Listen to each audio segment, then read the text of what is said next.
How much money do you make? We'll do $218,000 this month. Okay. How old are you? I'm 22. And what do you do? I own the largest street interview ad agency. Street interview ad agency. So those videos of like people that go up random people and just be like, what do you do for a living? Like, is there a specific type that you do? Yeah, so I saw that format. Mhm. Actually, one of my best friends, Oliver Bricado, who you probably know from Tabs, Mhm. asked me when I was abroad. He was like, "Could you do some street interviews for my SaaS platform?" I asked people, what's the worst grade they got or something. They'd post it on his SaaS's Instagram account. Gotcha. Went out there. I was so bad. I was in London, and it was horrible. I was so awkward. I did not know what I was doing. But he was like, "I'll give you $2,000 a month. Make me." I think it was like 40 of these a month. And I was like $2,000 a month to go do 40 street interviews. I was like, sign me up. So did it in London. People in London were not at all receptive to street interviews. And I was obviously terrible at it. He ended up firing me after about a month of doing it, month and a half. But then I came back to the US and I was about to start my corporate internship. And he was like, bro, like there's probably a big brands that probably want you to go out and do this. And I kind of saw it too. I was like, every brand, because originally I was marketing for Tabs, and I was like his first employee, and every brand was trying to copy that Tabs's playbook, like doing UGC content. Mhm. And I was like, this is gonna be the next level of UGC. Like it's the ultimate level of authenticity. It does not look like an ad, and there's so much just every brand right now is trying to throw commercials in your face. People don't want to watch commercials. So he and my other friend Matt Epstein, they gave me like they introduced me a couple of their friends that had e-com brands, and I started doing it for them, and it did really well. And I started walking around New York with a broken Rode mic. I had my videographer have a backpack of just like 3 or 4 brands you've never heard of, and I was go, hey, have you heard of Sealgy gummy? Or have you tried this caffeine gum? I didn't know what direct response marketing was. I didn't know what creative strategy was. I actually didn't even know what ROAS meant. Within the first 2 weeks, I had a sales call with the brand. And they're like, so what kind of like typical ROAS do you see from these ads? I didn't even know these were being run as ads. I Googled ROAS on the call. I was like, return on ad spend. I was like, what does that mean?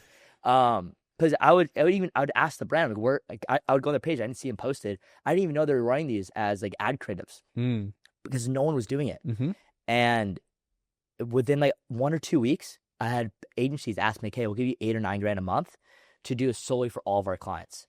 And $8 or $9 a month. I was 21. I'm 22 now. I was like, "What's why?" I still didn't really understand why. And then I realized like, oh, brands pay a lot of money for ads because brands spend millions of dollars a month on Facebook, on TikTok, running ads. That's how consumer brands grow. Because at Tabs, there was no ad account, right? There was no media buying. It was all TikTok organics. I really was not aware of, this whole media buying ad agency world at all. And then I thought to myself, I'm like, these guys will try to pay me $9,000 a month right now. Could I build my own agency? Went on Twitter, started DMing brand founders. And every single day, I would walk 35, 40,000 steps all around New York City, interviewing people about brands. Have people try it, react to it. I had one editor in Croatia. I would go to the Apple Store every night. I would upload footage to the Apple Store computer. I would download in 10 minutes because Apple Store is the fastest Wi-Fi. I'd make the link public. I would email it to my editor. I'd wake up in the morning, and the 10 videos were ready to go, and I'd send it to the brand. And it was that conveyor belt that I did every single day. And then I would post them on Twitter. I'd post them on LinkedIn. I'd send it to brands all night long. I would just DM brand owners, hey, can I do stream reviews for your project? Can I do stream reviews for your product? And it just spread like wildfire. Brand owners started just putting me in group chats with other founders. And before I knew it, I went from like 2 brands to 10 brands to 35 brands in a month and a half. Each brand paying me $2,000 to $4,000 a month for stream reviews. And I was like, what the apps? I thought I had just like discovered. I was like, what's going? Like nobody was like, everyone was like, what do you do for a living? Or trying to build their own media channel, but no one was building and filming media and then selling it to brands. And I was like, what the fuck is going on? So it's like a video ad creative agency, basically. Yeah. Wow. Okay. So did you say that you literally just had like a camera and a mic? Yep. You would record it, and you didn't have a laptop? And so then you would just go to an Apple store to download the footage instead of, because you literally didn't have a laptop? I had a really old laptop that barely worked. It was more so like I could have gotten a laptop. Like I could have, like at that time I was making a little bit of money, but I had no Wi-Fi in the apartment.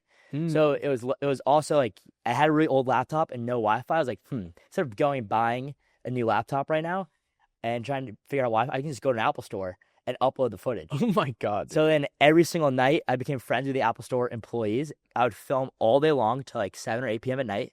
I would go to the same Apple Store in the West Village. I'd plug my SD card in. I'd upload the 80 street interviews I shot that day, make the link public, and send it to my editor. And I did that for 3.5 months. Oh my God. If this 22-year-old can make $200,000 in a month on the internet, why can't you? This time last year, he was a broke college kid that literally had to go to the Apple Store to upload his footage. And now his agency is making millions of dollars per year.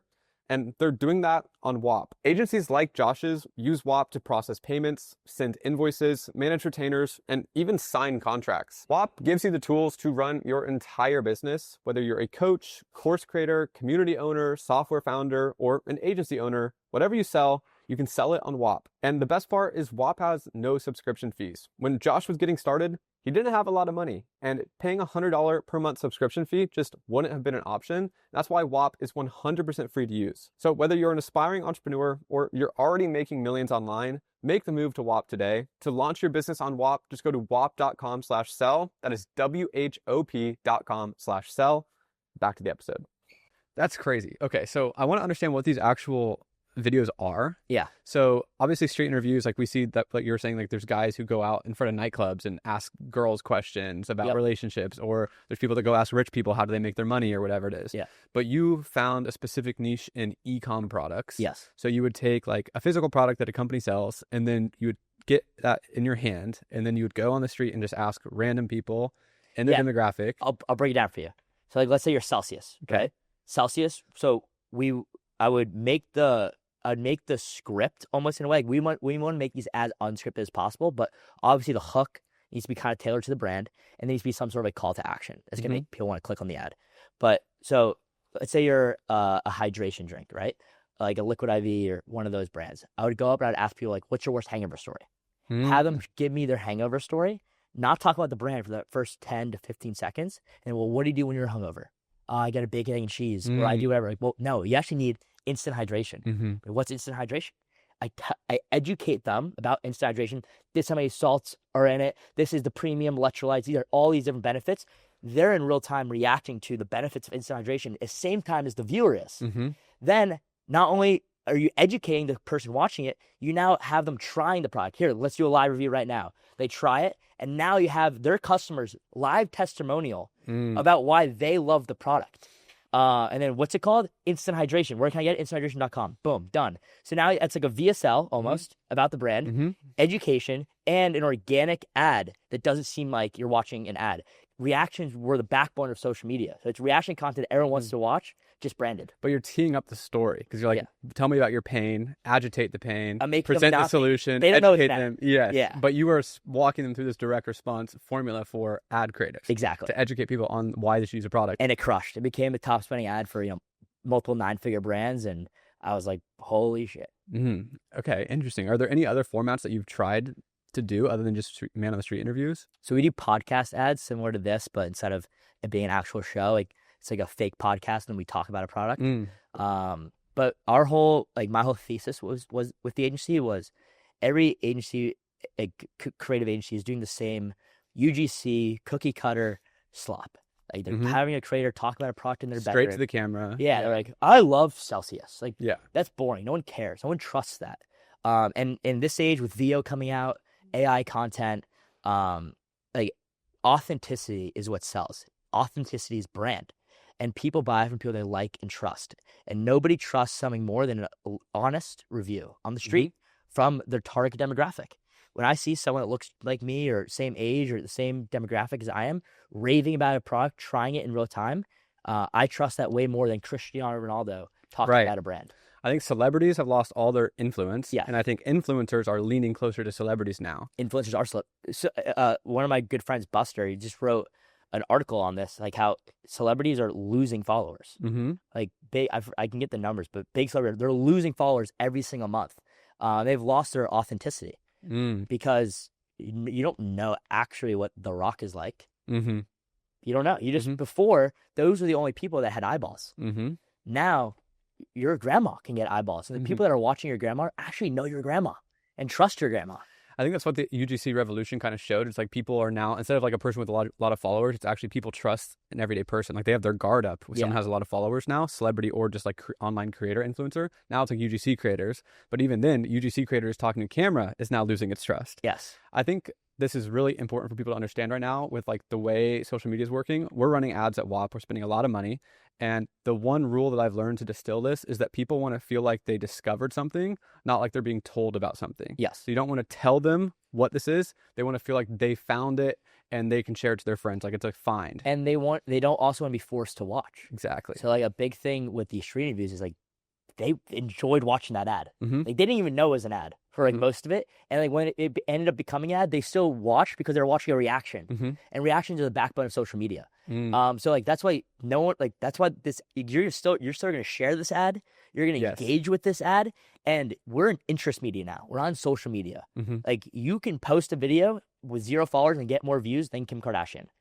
So a big thing with this ad format is you're gonna naturally engage with it, watch it, and that's just gonna drive way more traffic. Then a brand will then have like their bottom of the funnel direct response ads. That's now going to be able to target way more people because those ads are just being fed to the same people over and over and over again. You need ads in your funnel that's now going to reach way more mass people. That's going to give those bottom of the funnel ads more people to target. Gotcha. So you're going to have retargeting bottom of funnel educational ads. Yeah. So they're like a static or UGC or something like that. That's more like pointed to like the core like features of the product, where this is like storytelling and introduction. And mass appeal and mass audience. So now these targeting ads will now be able to reach way more people. And they'll be like, oh, I saw this product on that street interview I watched. Let me learn more about it. And they'll get a static. That's a really important thing for people to understand is that most people are not going to convert on their first ad. Yes. And so having like a multi-touch approach to even ads, where I think a lot of people who do Facebook ads think that they need to convert on every single ad like instantly, direct response. But it's really interesting. So if I were to run your type of ads, I'd be more so looking for like average view duration. Yeah. Are they actually sharing it? Click-through rate. Are they actually sharing it? Yeah. Like, are people sending it to a friend? Whole like that's time. a really good signal. How long? Yeah. Like all those metrics. So it's not about add to carts. Sure, that'll happen. But it's more about like, okay, are people engaging, showing this? And then you retarget them, which is where you should track way cheaper cost. You're going to lower your whole ad account's CPM. Interesting, bro. Okay, but you're making $200,000 a month now. Yes. So you started out just doing these street interviews yourself. Yes. For fun with a friend, made a little bit of money, mind blowing. Then all of a sudden you were grinding, DMing all these different brand owners. Can I do this for you? Showing them what you did for Oliver. They started paying you like $2,000 to $4,000 a month for like what, 20 videos? 20 videos. 20 videos. At the time, I was like, I'm rich. Yeah. And to them, they're like, this kid's gonna give me 20 ads for a few grand that they'd have to go give to a big corporate agency 50 grand for. And so I was like, who's the sucker? Yeah. And they were like, this kid's going to go walk outside in 105-degree heat around New York City holding my product for a couple grand, edit it for me, and give it to me just to throw into ads library. They're like, it's a no-brainer. That's so interesting. I mean, everyone needs more creatives. We're in the era of like, you need hundreds of creatives a week just to keep your ad account fresh. So I could see why like these big companies probably have like 5 agencies they're working with, and you're the street interview flavor. Yeah. And so it's a no-brainer. $5,000, $10,000 for them is nothing. So it's like 45 seconds of ad spend. But for you, it's like straight profit. Yeah. Like I can imagine your margin's really high. It was like 98% margin. I literally paid an editor like dirt cheap. Yeah. In $50, Croatia. My guy Yeah. helped me build this. And we actually both dropped out of college together. So I can kind of get into the story. But so I started the company in June of last year. By August, I'd worked with 85 brands, and I'd saved my first $100,000 cash profit because there was no cost. It was me doing it all. I paid a camera guy $25 an hour, and I paid my editor like $2,000 a month. That was it. That was the whole business. And brands paid me $4,000, $5,000. Like it didn't go and make these ads, and I'd film them all in 3 hours. I was out there. I was talking to hundreds of people every day, 7 days a week, no breaks. And I was like, this is the most insane business model of all time. I learned quickly that I'm not scalable, but we can get that there later. But then it was end of August. I was about to go back to my senior year of college. And I love my friends. I was in a frat at Syracuse. Like I was not like your typical kid that was like, I hate all my friends. I hate this world. Like I want to go, start a business. I loved college. I loved my friends. That's why it made the decision really difficult. I ended up going back to my senior year, and then I would stack my classes. So Monday and Tuesday I went to class. Tuesday night I'd fly and stay on Matt Epstein, who also has an agency. I'd sleep on his couch. Tuesday to Sunday I would interview every day in New York City. Sunday night I flew back to Syracuse, and I went to my classes Monday, Tuesday. I did that for a month and a half. And then after a month and a half, I realized, and brands kept DMing me and reaching out to me. They're like, they want street interviews. I realized, I was like, okay, this is a once in a lifetime opportunity. I can't do both. I either need to go burn the boats and go all in and try to make this a business and chase my dream of being an entrepreneur, or I had to stay in college. And I literally, like, a month and a half in, I'd been to like 6 or 7 classes. I was pretty much already failing all my classes. And I was really only there because like my parents needed me to be in college. And this whole stigma of dropping out of college was super real, especially in like the world that I'm in. Like no one really drops out of college. And I ended up getting looped in with Rob Gronkowski. Rob Gronkowski has an ice shaker product. And I was in marketing class. And I was sitting there and I was like sweating. And I was like, what do I do? Rob Gronkowski wants to speak to me to do marketing for his ice shaker. And I love Rob Gronkowski. Yeah. He's an idol to me. Yeah. So, and I knew I had like one absence left before basically like, or like what the, like I missed pretty much every class. It was like the first class I was sitting at and like Rob Gronkowski wants to meet.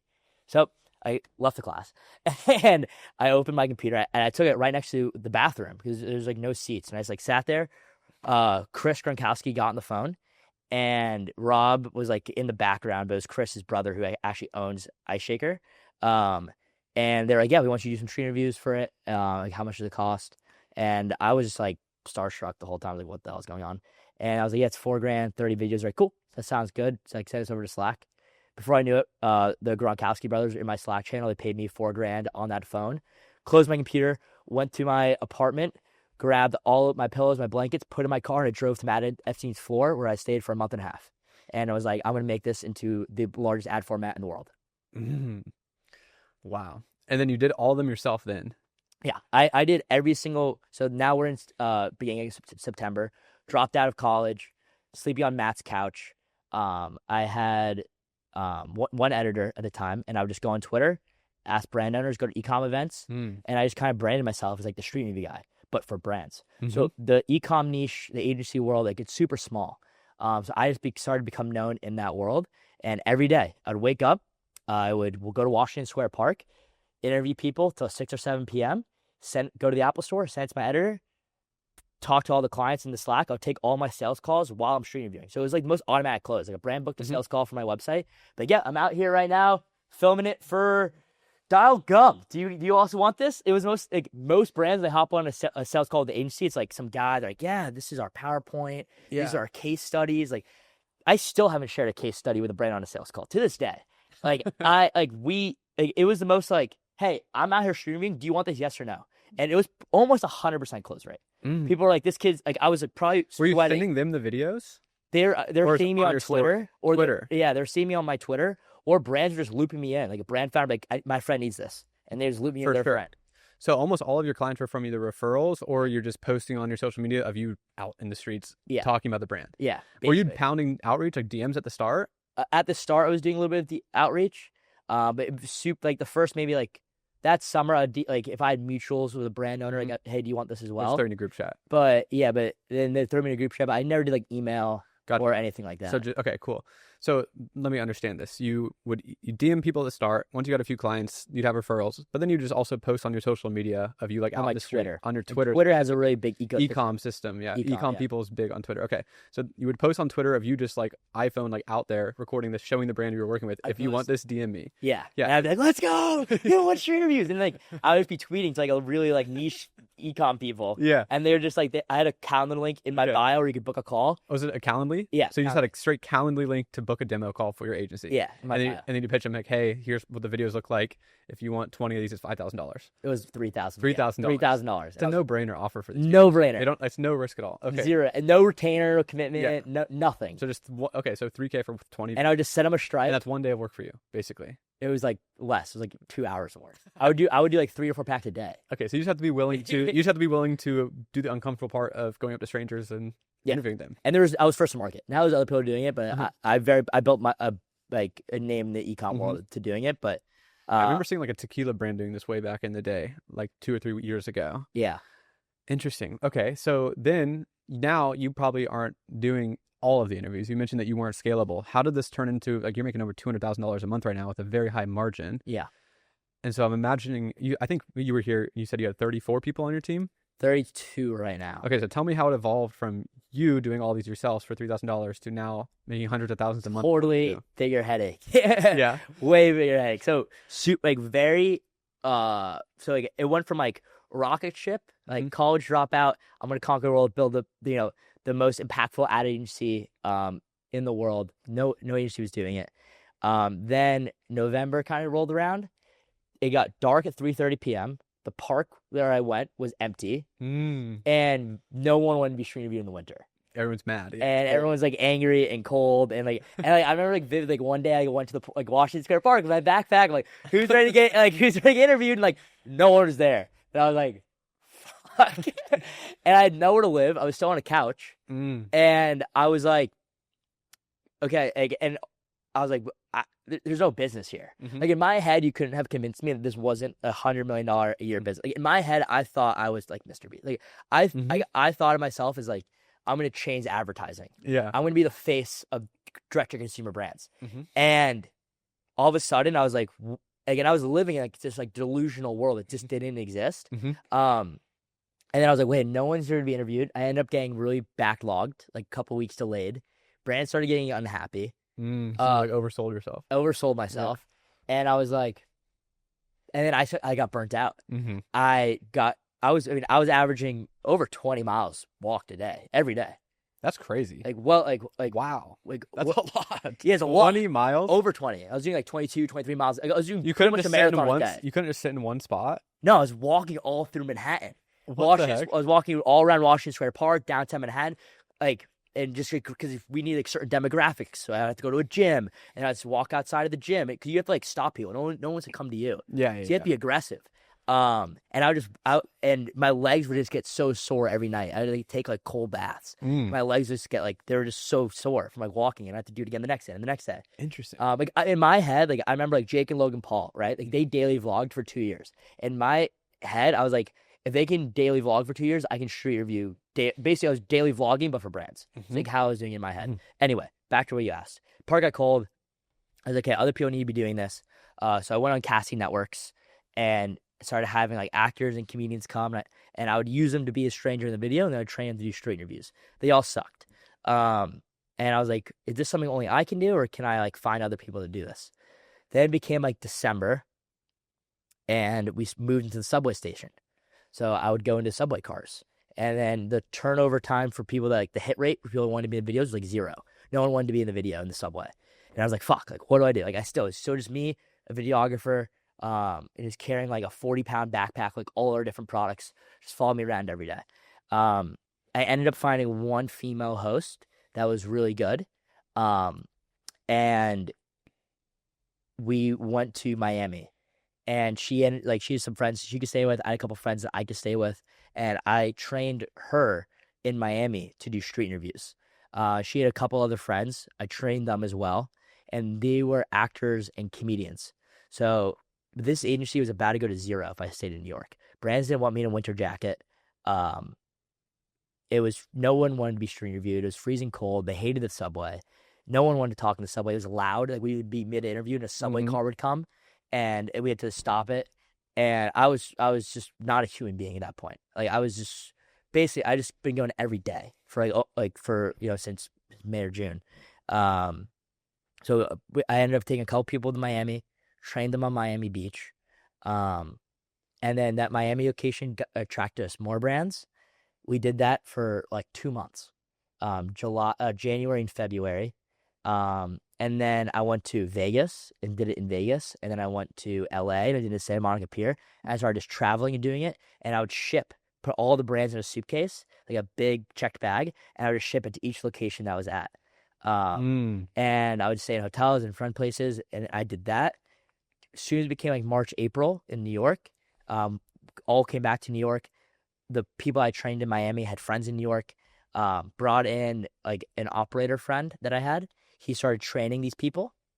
And long story short, we got like 3 people trained and then 4 people trained. And then I ended up merging the company with my partner who had a media buying company. So he was like running your ads on Meta and TikTok. And he was at the time struggling to scale to selling creatives. And I was like, bro, I have more demand than I could possibly handle selling creatives. Why don't you put your team in here? You guys will run all the ops. I'll do all the sales and lead gen and like be obsessed with the product and make sure the streams are good. But up until May of this year, it was just me. And it was just my one editor editing all the videos. So he was editing like 25 ads a day and he was burnt out. So like I was burnt, Kamika, my editor was burnt, and I had no idea what I was doing with running the business. So he was doing like 70 grand a month, 80 grand a month from the media buying. I was like, why don't we just merge them? You bring your team in, we go build a holding company, and go 50-50, and we'll plug your team in, your creative strats. You had like 8 or 9 editors, plug them in, and that's what really like it allowed us to really scale. Interesting. Who was your first person you hired? Because you really just need a talent and a camera person, right? You need 2 people for to duplicate yourself. Yeah. Who was the first person? The first. I was a female host. How'd you meet her? Through a cast. She showed up to Casting. at Casting Network. Yeah, and so like actors, and comedians. Is it like a website? Yeah, pretty much a website. What's it called? It's like castingnetwork.com or something. Castingnetwork.com is just like how you cast There's actors. like 8 or 9 of them. Like in New York. Yeah.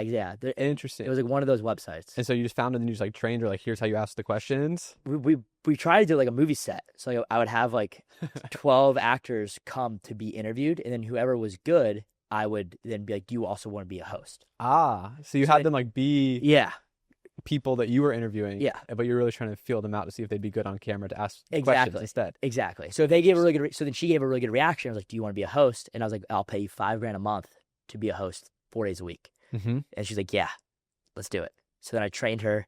Now we've had 7 people quit their hostess's job or their bartending jobs, because New York's home to actors and comedians. We've now had 7 now quit their job to be full-time street interviewers for us. And you're really focused on closing more clients, basically. My job now is doing business development right now for the second is quality control, making sure these ads are as good as possible. Do all of our lead gen, all of our sales calls. And I'm pushing like how like we're building this in Miami right now, in LA, hopefully Austin, but first Miami and LA. But I'm leading that. And why are you doing different cities? Like, why is it important to have hubs? Because brands, after like getting like 100 stream views in New York, I can then sell them on like, kid, do you want to do this in Miami? Like, if you could do this, just different demographics. Like they want like 20-year-old women. Locations. Yeah, so like in front of the Chicago Bean on South Beach, Miami, Santa Monica Pier. So it's like a local product. Yeah. Or if it's like a cowboy hat, you'd want to be in Texas. Or you put them on a 12-month retainer and be like, every quarter will give you a different city. Then that way they hit all the bases. Yeah. So they get all the demographics. Interesting. So that's what I'm really leading charge on, and then Luke, my partner, are really focused on like delivery and client fulfillment. So you said they ran a media buying agency. Have you ever offered running ads on top of this for people? Yeah, we have like 12, 13 people. So you do run ads? Yeah. We do, so media buying is a service you sell? Yes. Like an upsell, basically? Yes. Like you get in with the creative, then if they want media buying? Yes. But nice. Most, like, the clients for the media buying and the clients for the ad creative are like Dr. Squatch isn't going to run their ad account, right? Yeah. Like, they have somebody in the house. Yeah. So, like, it was hard to, like we're probably not going to get, Ridge Wallets, like, media buying. Yeah. So, for, like, all the big ones, we just do their creative, but it is a good funnel to be like, hey, we also could do your media buying. How do you price now? For creatives, we do $6,000 a month for 10 creatives, $7,500 for 15 creatives. Retainers now? 3-month commitment. And yeah. Nice. Okay. That's still a super good deal. Like, that is like really good market value. Yeah. Fantastic market But you just do it at scale and it's super profitable. Yeah. And then now you have a 34-person team basically, and you just need to scale. All you need is just more talent camera in every single city. Yeah. And you don't need an office or anything. No. Interesting. How do you train them? I'm curious. Like, what is the training? We have a trainer now, but I did it. A trainer? Yeah. But, okay, what's the training process? Train me right now. So a big thing like you have to look for is like your like outgoingness. Yes. So like how you like usually we'll start you by like doing a street review. You're the stranger. How well you can act. How well you can like think on your feet. Because like I don't tell you what to say about the brand. So that's usually how we can tell if like someone's gonna be good or not.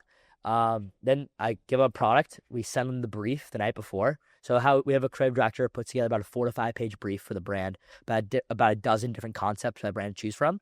So then that host will memorize it, the night before they go out and shoot. So we'll give them the brief for a product. We'll have them memorize like the hook, the call to action, the value props of the product. And then I'll follow them. and like a camera guy will follow them, and I'll follow them with them, and I'll watch them street interview. And just give them advice. And I was giving advice like keep your shoulders open more, right? My girlfriend tells me that all the time. Dude. Like keep your shoulders open, like just don't say like or or like because if you're like don't be stay because these are ads. Yeah. You talked too broadly about the product. You need to be very specific when you're running ads. This is how many milligrams of salt. This is like because you're making a direct response ad. And people know the comparisons if they're interested. Yeah. Yeah. So like, and then I coach them. We do that for about a day, 2 days. After that, we just kind of send them out. Mm-hmm. It's about a 5-day process from like, could they be a host to like setting them out. And then we usually start with like one brand and just have them shoot the whole day. Because like usually it's not all gonna be good. So we just give them one brand. We know at least we get like a few good videos from it. Mm-hmm. And then as they get better and better, they'll go out and shoot 3 or 4 brands a day, 5 brands a day, so on. So you mentioned that the brief has multiple concepts. Like what categorize some different concepts? Like what are the formats or like type of angles of going about the conversation? Super like product dependent, but like this versus that. Like we'll have you like try David protein bar and then try like a non one. Or you know, or what like whatever the brands are really like targeting, right? So if you're a consumer brand, you have different like angles that you're hitting. Like you're hitting a mother that has kids that needs to go to sleep because like if you're like at magnesium sleep because you have kids, so you can do an angle around like what keeps you up at night? Oh, my kids or whatever, and so you're targeting them. Sure. Or if you're like a runner, like you need to sleep because you have to be up at 4 a.m. for your workout, and then it's like an angle around running. But it's whatever like that brand like target demo is or angle is that works best. That's what we do the street reviews around. Yeah, like so they'll perform. So you're choosing the ICP in that demographic and then building the storyline around that. So exactly, if it's magnesium to help people sleep, you're going to use the story that a mom has a kid that cries at night, so exactly. they lose sleep. If like a 45-year-old like mom is like their demographic that buys the most, then it'll make them around that. So otherwise they're not going to perform. Like for a long time, it was like, let's say you're Obvi, right? Like a woman's supplement. I'd go interview like some random guy about it. Yeah. Like it's not going to perform. No, you have to be realistic. Exactly. The ad should reflect the person buying. And they should feel like they look like them, basically. Exactly. Yeah. That's what builds real trust. And resonate with the story. Exactly. Or like we do like create creatine gummies. Like we'll go to like, outside a gym and people in workout gear, and we make them very focused on like why you'd want to build muscle and why you take creatine and that kind of stuff. Interesting. I mean, that's just good marketing. Yeah. At the end of the day, but it's just such a cool format because it's like you would never think it's an ad. Like that's just why it's so beautiful. And you're not gonna be annoyed watching an ad. I think that's the whole thing. Was like people don't like ads, but like content is like everything's content. No one watches commercials, so like how are we gonna make an ad for it that people want to watch? It's like that's like the way algorithms work. It's all earned views now. Like you have to earn the view. There's no such thing as a subscriber base. You have to earn the comment. You have to earn the engagement. Yeah, it's so risky to pay an influencer to post these days because it's like if they make a bad video, even for their channel, it just flops. Yeah, and so that's why like whitelisting is pretty big now. Like what's whitelisting? Whitelisting ads. So like the brand will be run through the influencers. Oh, like a TikTok Spark ad in a way, like when you go on Meta and you're going through stories, if you see like an Instagram, like an ad of an influencer like holding a product, like trying or doing a UGC ad, it's gonna be a link to the website, not the influencer's account. That's through Meta ads that you can do that. I think came out like I don't know how many months ago, but yeah, whitelisting's been it's like now you're really big. So you can basically run ads through the creator's account for your brand. Yeah, and go to the brand's account. Interesting. So that's something else we're doing is like all of our hosts are gonna build their own like the media channel, like Jake Street Talk or something like that, and then we can whitelist the ads through all of them as well. What ads? Like the ads okay. that they do. Okay, so then it's even more like hidden in a way, like it's like more disguised. Yes, that's really smart. Okay, but it's still disclosed, like sponsored. Yeah, through Meta. Okay. Interesting. We should definitely be doing that. Yeah, with all of our creators. Yeah, we have so much opportunity there. Wow. Yeah, and you just pay a percent of spend, like 5% of the ad spend that goes behind it. Oh, to the creator? Yeah. That is really smart. Yeah. This is why I like this podcast. I get to make content and learn at the same time. Okay, interesting, bro. So now that you guys are at this point where you've scaled to 34 people, I understand your outreach message. I understand how you train people. Do you think that this is like you said, you have a lot of competitors now. Like, is it like best? Is it like, are you very specifically staying in e-com? Do you think that you could like branch out? Like you did SaaS initially with Oliver. Like, is there a reason e-com is better? CPG is the best because it gives, you could react to a protein bar or whatever, a brownie or whatever, right?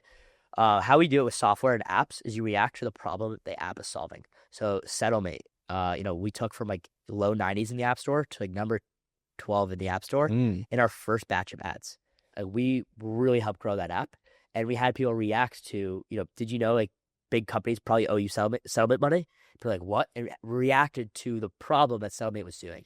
Or like Icon Ad Maker, we were one of their top performing ads. Yeah, we were. And my stream review was one of their top ads. I would ask like, how much do you think this ad cost to make, and how many people do you think worked on it? And it'd be like, oh no, crew of 50 people, $50,000. No, it was made for like 100, like almost no money, and nobody worked on it. It's AI, and you have people react like that's AI, and then brand owners would sign up. Would you show the ad at the end? Like, would you screen share the iPhone? I would hold my phone, like show people. And then you'd have like the camera would record it behind the shoulder. We just put B-roll over it. So then you'd show B-roll of like the phone popping up and showing the actual ad. Yeah. And it's just like 20 seconds, 30 seconds. Exactly. Just that reaction. We just did Marpipe. Like a lot of software companies now hitting it. Like pretty much our ICP is anyone that runs an ad. I mean, it's everybody in the world, basically. Yeah. That's how everybody scales. Fascinating. Okay. And how far do you think you can take this? Like, we'll be a $100 million a year media agency. $100 million a year. Yeah. If not, yeah. We will be, I'm 22. Mm-hmm. I've been running this company for a year and like 4 months or something like that. And I went from literally nothing, like no Twitter, didn't know what ROAS meant, to, working with the biggest brands on earth, 34 team members, couple 6 figures a month. And we're growing really fast. And this ad format is just the beginning, especially as we move into VO and like AI ads. People are going to crave authenticity. People are going to crave realness, real trust, real people. How will they know your content's real? It's a good question. Yeah.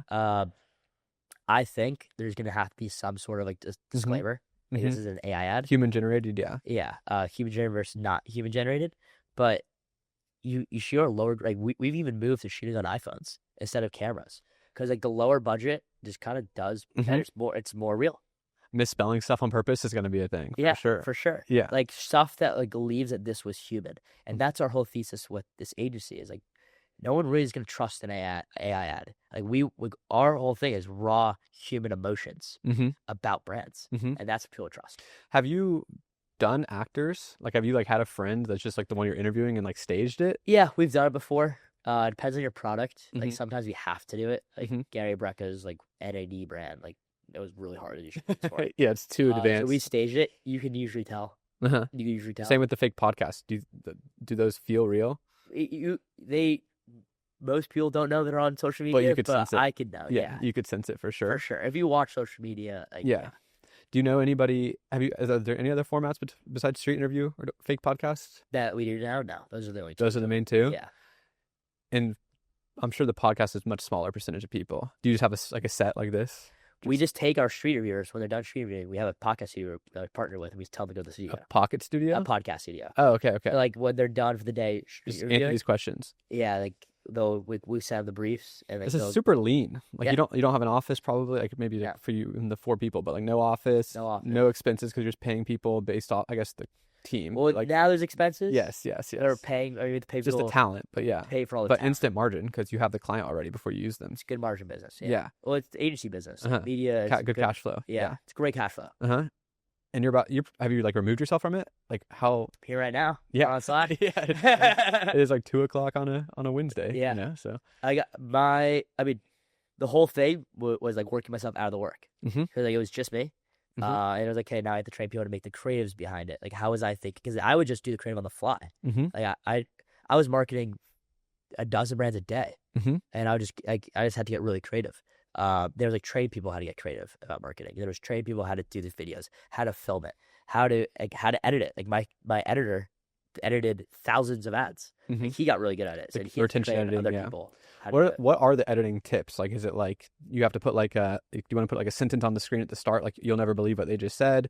Like, what is the method? You want to start off with the reaction for sure. Okay. I feel like that's just going to stop people. Okay. And then the hook is designed to keep you like, it's like a hook that's you're not going to think it's an ad. And it's problem to solution. So it's like you're talking about a problem, they're talking about a problem they have, and then the solution to it is the brand you're holding or the company you're But what about the retention editing specifically? So so you're basically going to ask them, like, you're going to take them through this direct response style conversation. They're going to be telling a story, and then about 70% through, you're going to show them the product, and they're going to be like, wow, But so you're going to take that wow and move that as the hook Yes. of the video.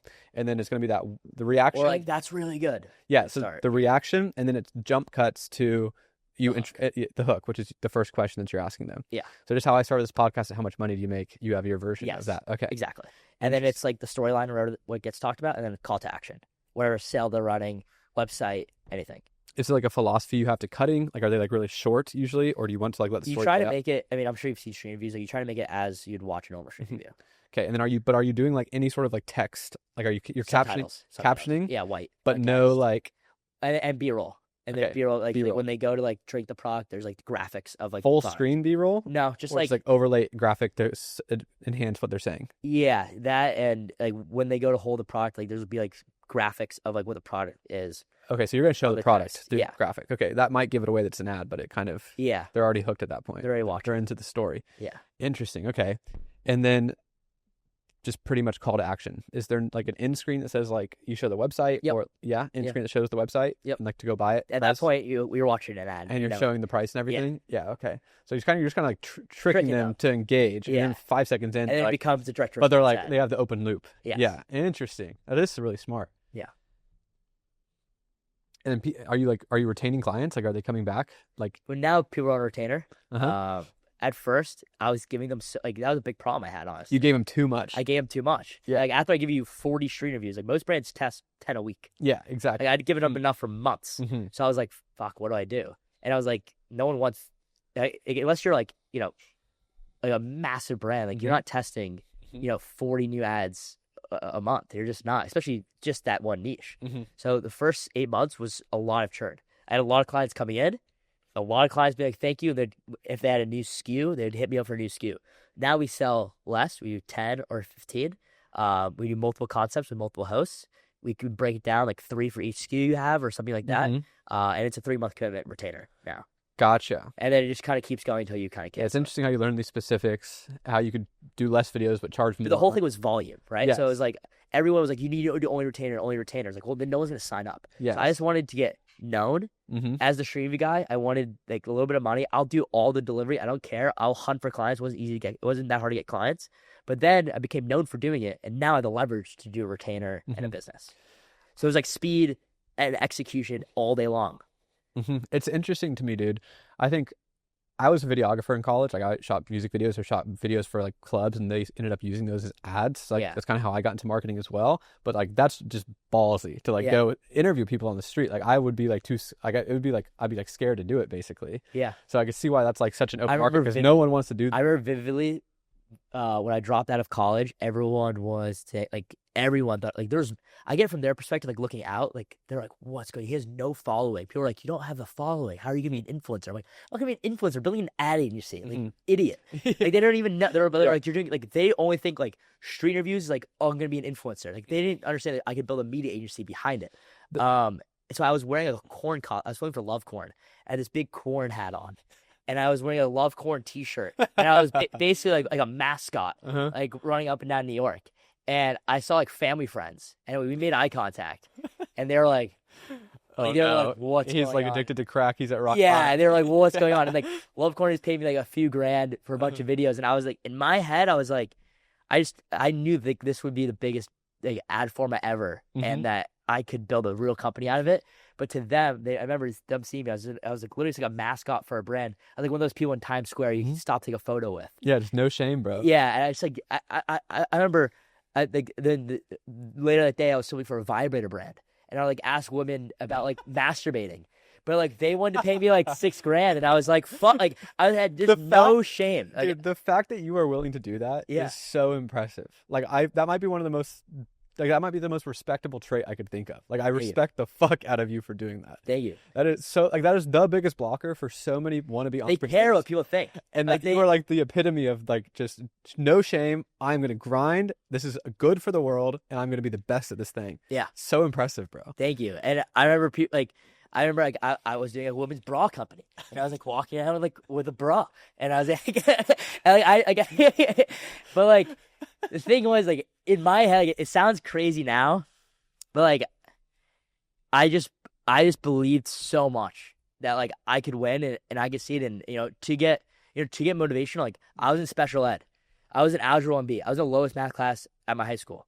What do you mean you were in special ed? Special ed. Like, I was in special ed. Like, the kid, like, the room with, Uh-huh. like, I was in that through my senior year of high school, starting when I was, like, 8 in elementary school. I was in special ed. I wasn't even allowed to take a free period because I needed so much special ed, like, help. Like, I had a lot of learning disabilities. Really? Yeah. And I, barely made it to college. I Syracuse is a good college. So yeah, you made it. yeah. ED there, got in, but, like, I was full special ed. Took me the lowest math classes, and really kind of like counted out in a lot of ways. I'm a twin, and my twin sister is brilliant, perfect SAT score, got a full ride to University of Chicago. Holy shit! Finished all of the AP classes at her high school by, like, her sophomore year. Graduated the triple major at U Chicago, valedictorian of her class. Like, literally, like, on paper, and, like, I'm a college dropout street reviewer. Like, literally, like, opposites. And I just remember, like, I knew, I wanted to be a content creator, entrepreneur, and be successful, because I knew what being successful was. Mm-hmm. I was like, I want to be successful. And I just didn't know what that meant, how to do it, where to go. I was failing out of school, basically failing out of school. And I just thought it was all a scam. I was like, there's just no way, like, this makes any sense. I was like, why does it matter? Like, and yeah, I could always talk to people. Mm-hmm. Like, I was always really good at building relationships, and I was always really good at making friends, and I was always really likable, and like not to be cocky, but, like, I just was. And this business was the perfect storm for me, because it required no computer work. I didn't have to use a computer. It required nothing. All I had to do is go talk to people all day long, make videos, and then befriend my clients to give me more clients. That was it.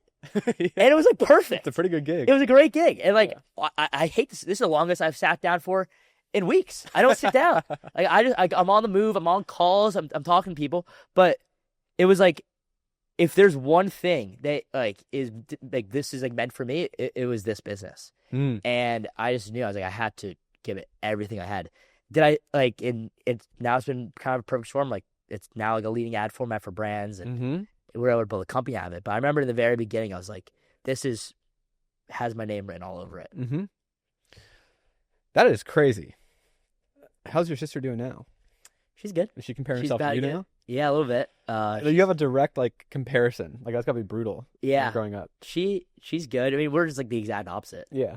Playing good, both, I'm sure, good in your own ways. Good in her own That's way. so fascinating, though.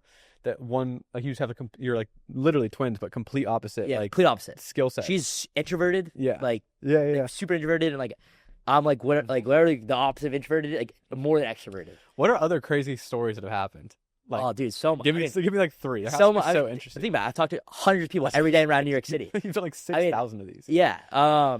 Craziest stories. I mean, week 2 of doing this, I went up to go interview someone, punch right in the face, bang, right here. I went down.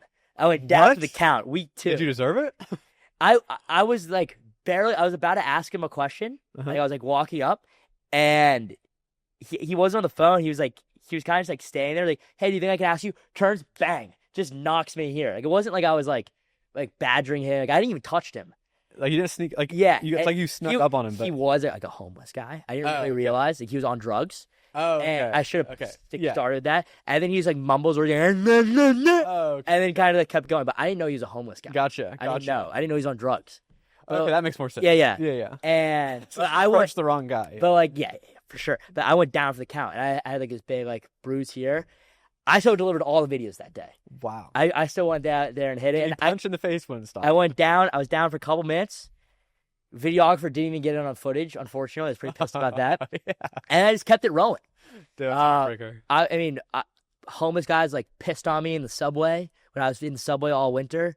I mean, literally, like, I would just wake up and run around New York until the sun came down every day, trying to get the best reactions possible for my clients.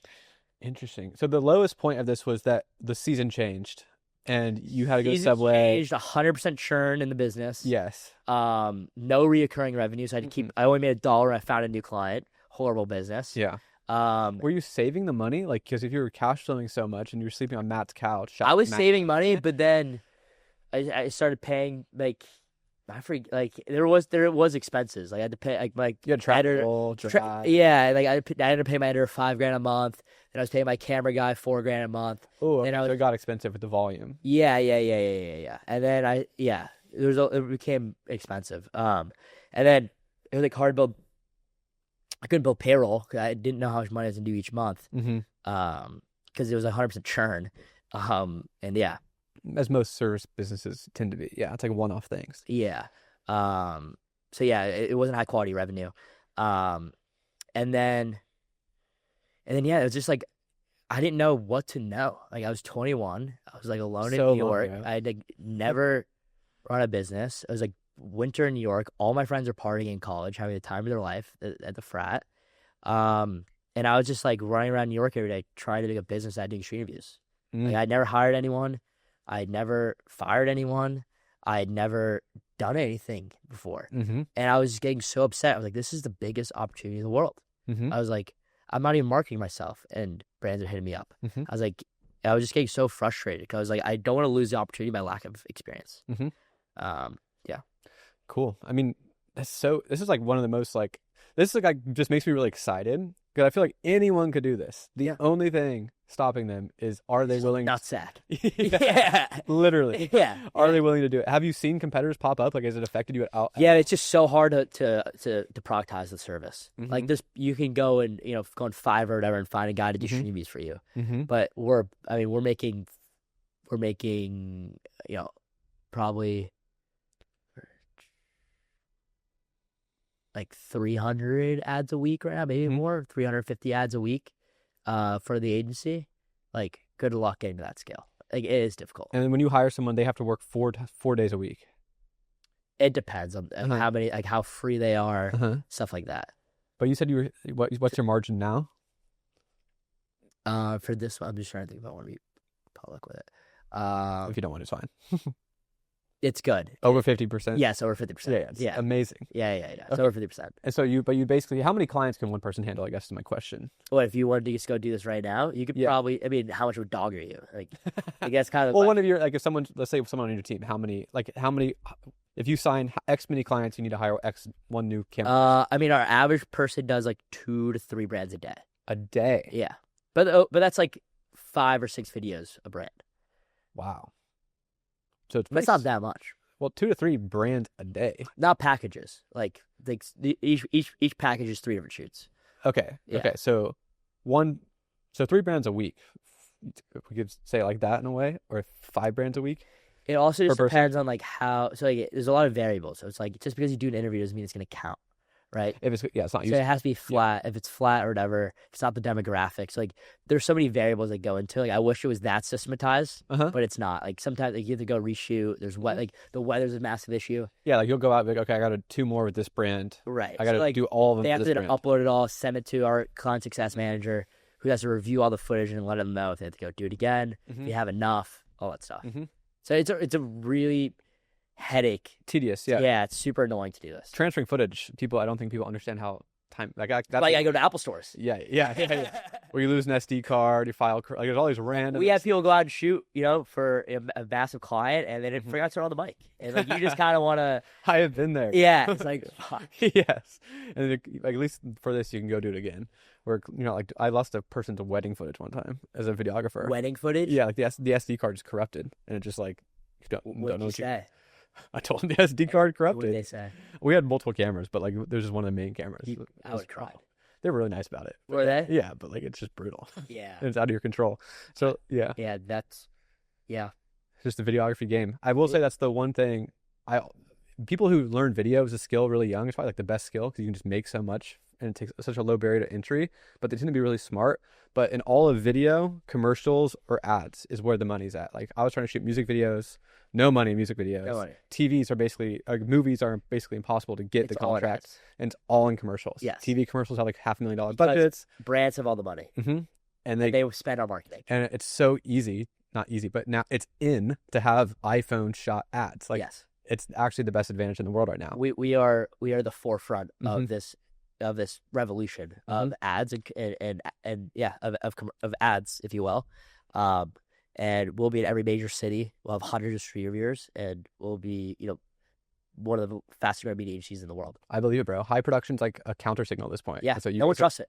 No one don't. If it's like super high production, like no one wants to watch it. 100%. Well, bro, thank you for coming and sharing all this. This is like one of the most inspiring Thank stories. you so much for having me. Bro, I hope you had fun. Fire convo. Tell everybody your name and your website if they want. I have a lot of software people, so give the shout out. Hell yeah. I'm Josh Suggs, the founder of the 203media.com. Book a call with me. Let's chat. Hopefully I'll be in Washington Square Park when you call. And yeah, thank you guys so much for watching.